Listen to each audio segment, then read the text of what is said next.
You know Shaletta makes you laugh, but did you know Shaletta Brundage can also make you think and boost your business? Media personality, activist, and comedian Shaletta Brundage founded Shaletta Makes Me Laugh to celebrate and share the best of Black culture. It's a podcasting platform. You can download 10 weekly podcasts hosted by African-American subject experts at ShalettaMakesMeLaugh.com or wherever you find your favorite podcasts. ShalettaMakesMeLaugh.com is also a production house, creating broadcast quality commercial content. And Shaletta and her team of storytellers create powerful promotional campaigns to get businesses the brand awareness they're looking for. Some of Minnesota's top businesses trust Shaletta, and you can too. Get out the word about your events and products and get in front of communities of color with ShalettaMakesMeLaugh.com. She's got the power to help your business.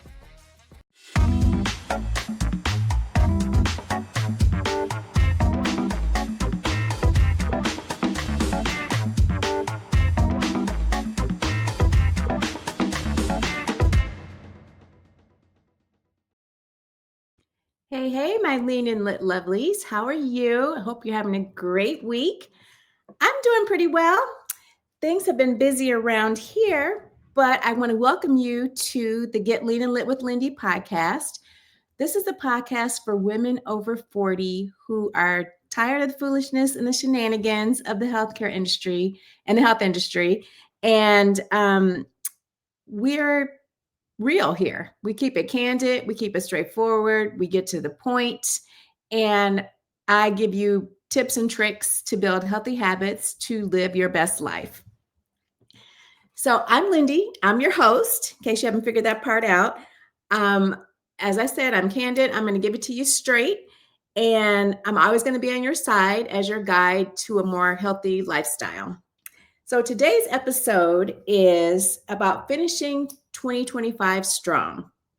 So if you've stumbled, fumbled, bumbled your way through the most of this year and you haven't reached your goals or you're not even close to reaching your goals, this is the podcast for you. We're going to talk about the last 4 weeks of 2025 and how you can get fired up to set yourself up for success for next year, 2026. Listen, 4 weeks is really plenty of time to get you feeling better, to boost your energy, and to build momentum that's going to carry you through until the next year. So let's jump right on in, okay? You might be asking yourself, why do the last 4 weeks of the year still matter? In my experience, at this time of the year, most people throw up their hands and say, you know what? Forget about it. I've screwed up. January will fix everything. You know what? That's being delusional. Let's keep it real. January is not a magical doorway where you suddenly become motivated, you suddenly become energized, and you're blessed with the willpower to get your life together. That's just not how life works. If anything, the January you who's tired and broke down and stressed is going to be annoyed with the December you because you've eaten your way through Halloween, you have eaten your way through Thanksgiving, and you will eat your way through Christmas, and you've given up on your goals in the fourth quarter. So let's not do that this year, okay?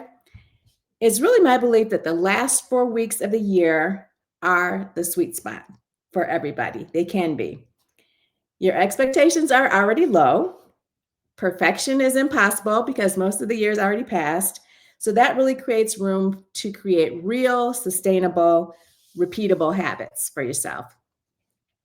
These last 4 weeks of the year let you practice consistency without feeling the pressure of your New Year's resolutions and kind of having the whole year ahead of you. So let's use this last month to plan out how we're going to be healthier and better for the new year.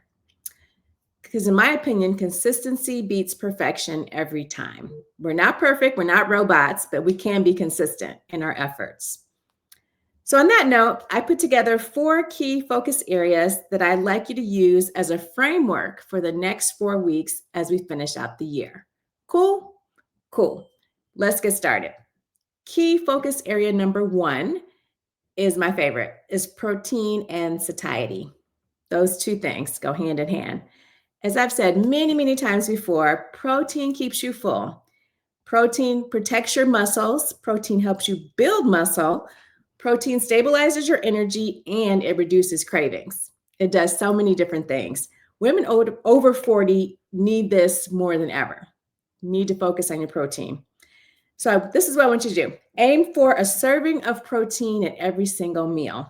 So that's about 4 ounces of chicken, of beef, tofu, Greek yogurt, or whatever protein source that you prefer. If you don't have a food scale so that you can measure out 4 ounces, eyeball your portion and go for one that fits into the size of the palm of your hand. That's a portion of protein, the palm of your hand size. Okay? Also, focus on snacks that feature protein. We often like to snack on like crackers or chips, carbs that are processed. We don't want to do that. We want to focus on snacks that feature protein so you don't crash at 3 p.m. and start raiding the pantry, eating everything in sight. So you can do high protein snacks. You can do jerky. You can do yogurt. You can do hard-boiled eggs. There's so many different proteins you can have as snacks. And then you can add a carb and a fat onto those as well. I once walked into a holiday party starving because I had saved up my calories for the big event. I don't do that anymore. I'm never doing that again. I attacked the buffet like my life depended on it, and I ended up making some really bad food choices. So I don't want that for you. So the lesson I learned is eat something protein in specific before you go to an event so that you can have some control over your appetite, over your hunger, and you can make better choices that you're going to be proud of.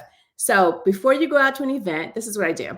I'm going to put you guys up on game. Before you go out to an event, eat like a cup of yogurt or eat a handful of roasted edamame beans, eat a beef jerky stick, something like that, so that you're not ravenous by the time you get to your event.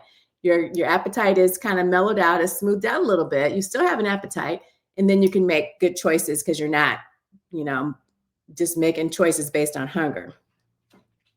Okay, so focus area number 2 is NEAT movement. NEAT, N-E-A-T, movement. NEAT stands for non-exercise activity thermogenesis. Tongue twister, which basically means move your body more in human patterns. That's what basically that means. This time of year is always super busy, so getting that perfect workout in doesn't happen sometimes because you're off doing different things that you're normally not doing. So here are some things that I suggest you can do that fulfill the NEAT, just movement, that may not be a structured workout. You can take a 10 to 15 minute walk break after every meal. And studies show that helps control your blood glucose from spiking after you eat a meal. It's very simple to do. I try to do this as much as I can, whether it's on my walking pad, whether it's outside, or whether it's on my treadmill in my gym. After I eat, like immediately after, within 5 minutes, I get up, go to the walking source, like I said, whether it's outside or walking pad or whatever, and walk for about 15 minutes at just a regular casual pace. It's not a workout. It's just you moving your muscles so that your muscles can suck up the glucose from your bloodstream. That's how that works. So it's really important to do it after meals when your body is flooded with glucose. You could take the stairs instead of the escalator or the elevator. That's always an option to get more movement in. You can park further away from the door. I know I'm guilty of this too. We all like to circle around the parking lot and try to find the closest parking spot to the business that we're going to, the store, whatever it is, versus parking further away and getting some more steps in. So I challenge you to park further away and walk more. That contributes to your NEAT as well. You can stretch and do body movement exercises during commercial breaks. So you can do like squats, you could do lunges, you could do calf raises.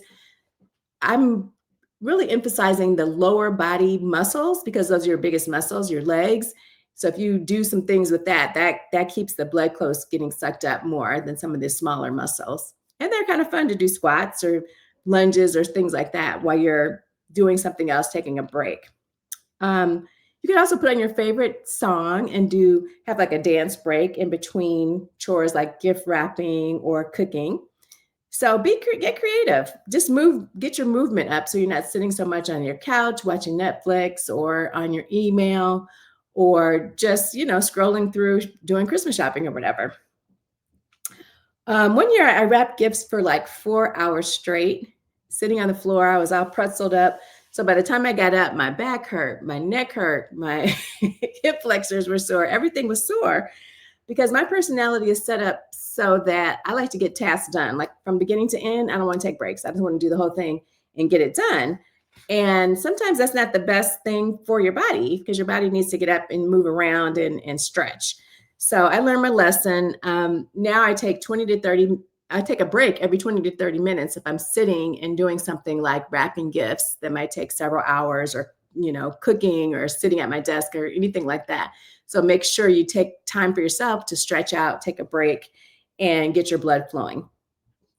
Okay, key focus area number 3, fiber and blood sugar control. Very important.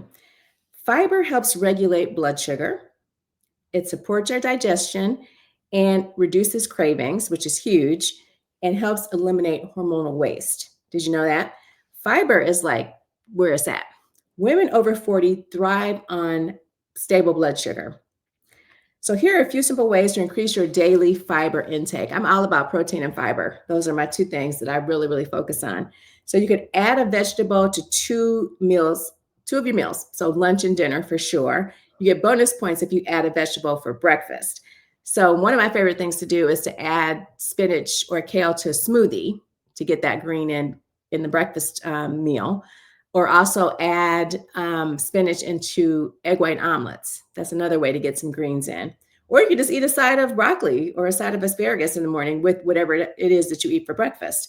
But focus on getting those vegetables in to increase your fiber intake every day. Another thing to do is include beans, berries, chia seeds. I love chia seeds. I did a whole podcast on chia seeds. Include those things into your diet because they're all very high fiber foods, and they're also very, very easy to incorporate into your diet. I mean, think about berries. You can eat berries with cottage cheese. You can eat berries with yogurt. You can eat berries by themselves. You can eat them with oatmeal. I mean, there's a million and one ways to get fiber in, but you just have to be conscious about it. You can also get fiber into your snacks. Edamame has a lot of fiber in it, believe it or not. Try, search for things that you like and see which of those things have high fiber content and focus on those things. Make sure that you pair your carbs with protein or fat so that they can dampen the insulin spike after you eat. If you just eat straight carbs, your insulin's going to spike up higher than if you had other foods in combination with the carbs. Okay.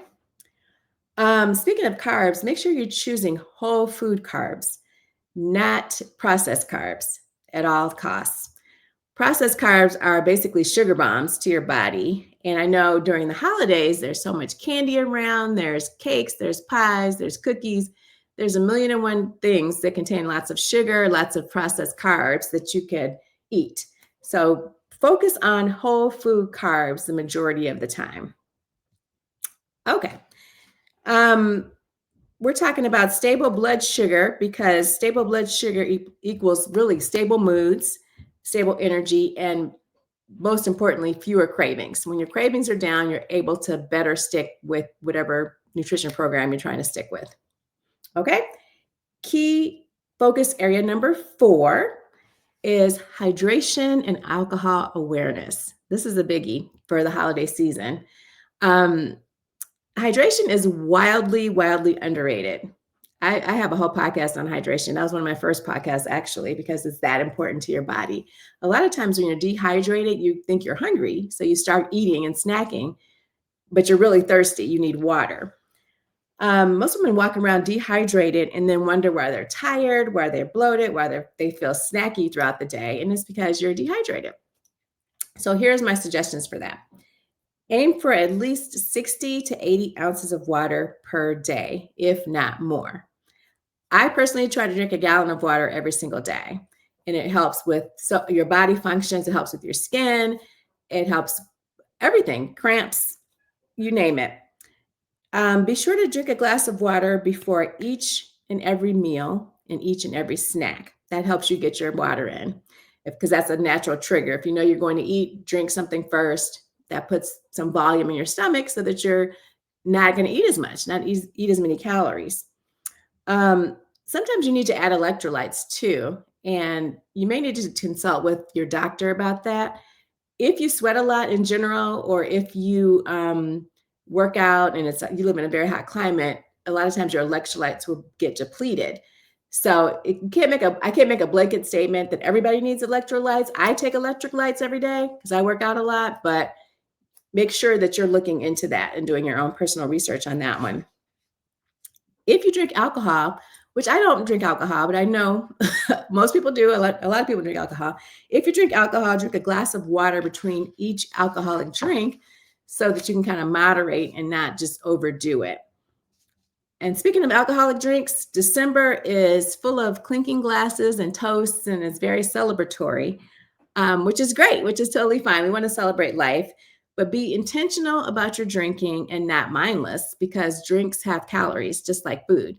A lot of times we forget when we're drinking something, when it's liquid, that it can be a calorie bomb, but a lot of times it can be a calorie bomb, whether it's alcohol or whether it's a drink from Starbucks that may have a ton of sugar, a ton of cream, heavy whipped cream, stuff like that. So be conscious of what you're drinking as well as what you're eating during the holiday season. So try these tips to stay in control if you're drinking alcohol. Maybe pick nights that you're going to drink. Every night you don't have to be drinking every single night. You don't have to have wine every night, but maybe pick certain nights that you're going to drink. Maybe every other. Every night's not a party. Every night's not a celebration. So maybe make it for special occasions. Choose drinks that you actually enjoy, just like food. There's certain foods that you actually enjoy and they're worth the calories to you. You don't just eat any old thing because it's there. Don't just drink any old thing because it's there if it's not one of your favorites or something that you really like. I recommend capping drinking at 1 to 2 drinks per day so that you don't feel puffy and groggy and end up eating a lot of unhealthy things because you're not really paying attention to what's happening. Okay, this is not alcohol related, but it is holiday relevant. One year I baked 12 dozen cookies because we had a neighborhood cookie exchange, but I was living in Minnesota at the time and we ended up having a snowstorm. So the cookie exchange was canceled and I was stuck with like a whole bunch of cookies. Guess who ate too many cookies? It was not my finest hour. I ended up eating a ton of cookies that year, but I learned that if it tempts me and doesn't serve me, it can't be in my pantry. It cannot be in my house. So that's a tip I have for you guys. If you have something that you really like, that's something considered a junk food or something that's basically empty calories, I think you should allow yourself to have that thing, but don't bring it into your home. Just go out and eat that thing. Like I'll give you an example. One of my favorite junk food things is barbecue potato chips. And instead of buying bags and having them in my house, because I know I'm going to want to eat them, I'll have them, like if we go out and I get a sandwich or something or get a lunch, I will get them as one of my sides or have it outside of the house so that it's not tempting me by being in my house. So maybe incorporate some of that type of thinking around holiday awareness. So for food and drinks, you need to, be aware of what you're consuming, especially during the holidays when all the special treats are out. Okay, so here's your 4-week mini plan. I'm going to do a quick review so you can finish out 2025 strong, okay? Week 1, we're going to break it down. Prioritize protein. This is a quick review. Prioritize protein, week 1. So you're going to add protein to every single meal and snack. The purpose of this is to stabilize your hunger and to boost satiety, okay? So that's week 1. Week 2, movement momentum. Focus on NEAT, which is daily movement, just moving around. So you're not sitting at your desk all day, sitting on your couch all day. You're going to walk, you're going to stretch, you're going to do some squats, lunges, those types of things. And we're aiming for consistency and not for perfection. None of us are perfect, but we're going to try to build these healthy habits into our daily routines. Week number 3, fiber plus blood sugar support. We're going to add vegetables. We're going to add berries. We're going to add chia seeds in a creative way, in ways that we like. You can do overnight oats, put them in oatmeal, Put them in yogurt, put them in cottage cheese. There's so many different ways to incorporate high fiber foods, but you just have to figure out those foods that you like that contain a lot of fiber and consistently keep them in your diet. We're going to focus on whole food carbs. We're not going to spend a lot of time on processed carbs. We're not putting them out completely, but we're not focusing on them. If we happen to, come across one that we particularly like outside of the house, we're going to maybe indulge, but that's not going to be our main focus for the month. Week number 4 is going to be hydration and alcohol awareness. Again, drink water like it's your part-time job. Track it, focus on it, make sure that you're doing it every day. Don't put your head on the pillow at night unless you've had your water. That is that serious, okay? Be intentional, not reactive with holiday drinks as well. Small wins each week equate to big momentum going into 2026. That's really our goal with our mini plan. And I also have a bonus segment for you. This is going to be more kind of cerebral. So that's good. Get your pen and paper and you can make like a journal entry for yourself or just write down some of your answers to these questions. Focus on realistic holiday planning. I feel like holidays can come with a lot of landmines, a lot of drama. I mean, you got parties, you got treats, you got travel, you got auntie's pineapple upside down 7-Up bundt cake that you don't really like, but you feel obligated to eat when you're over there because everybody loves it. There's so many different things that can trip you up and get you off your program during the holiday time frame.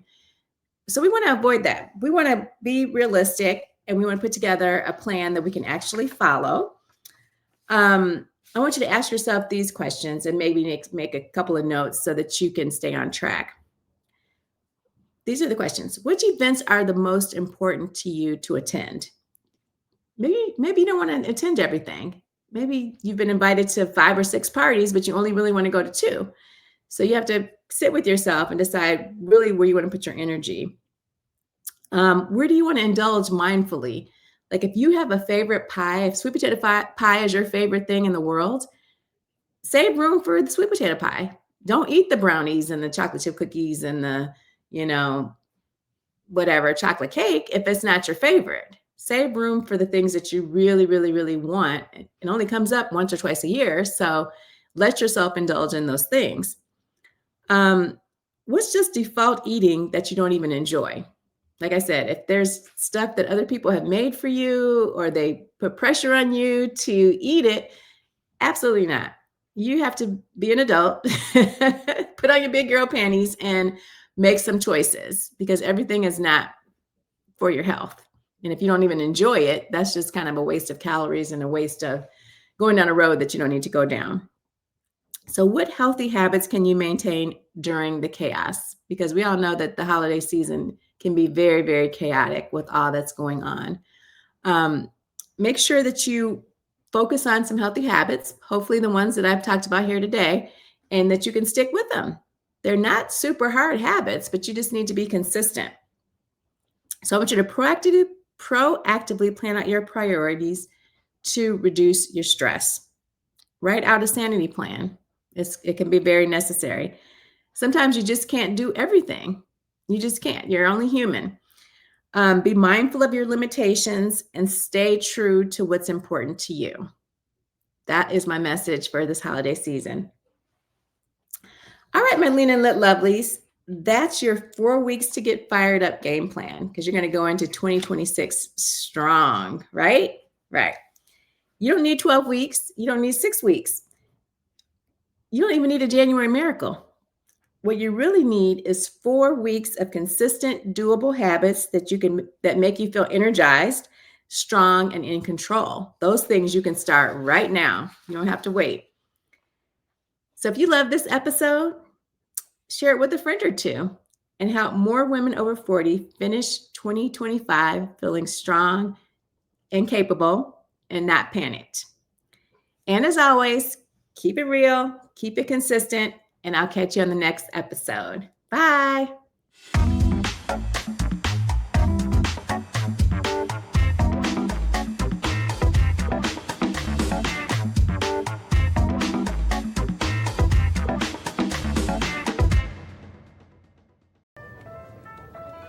I drew you this year. Oh, I love scratch games. Thank you, Mark. You're welcome, Tabitha. They're so sparkly. Festive, right? You know it's a good gift when it's hard to let it go. Kinda wish I drew myself. Kind of glad you didn't. Holiday scratch games from the Minnesota Lottery are great to give and even better to get. So thoughtful. I know. Ready to go? At Metro Transit, we are. With more routes to more places, easy ways to pay, and more convenient options, we're ready to go further. Go easier. Go faster. Go, go, go. And go. We're ready to go. Are you? Okay, so you wanted to apply for that Promise Act grant for your business when it first came out, right? But you didn't have your stuff together, so you did not qualify. Well, today is your lucky day, honey, because round 2 is happening right now, and there is $60 million up for grabs for entrepreneurs in greater Minnesota, parts of Minneapolis, and St. Paul. But here's some of the things that you got to have before you can apply. Now, you gotta be registered with the Minnesota Secretary of State, generate less than $750,000 in annual revenue, and you got to have your 2024 taxes filed. More of that eligibility criteria can be found at mnpromiseact.org. So go online and get ready so you can go out there and get this money. The deadline to apply is December 14th.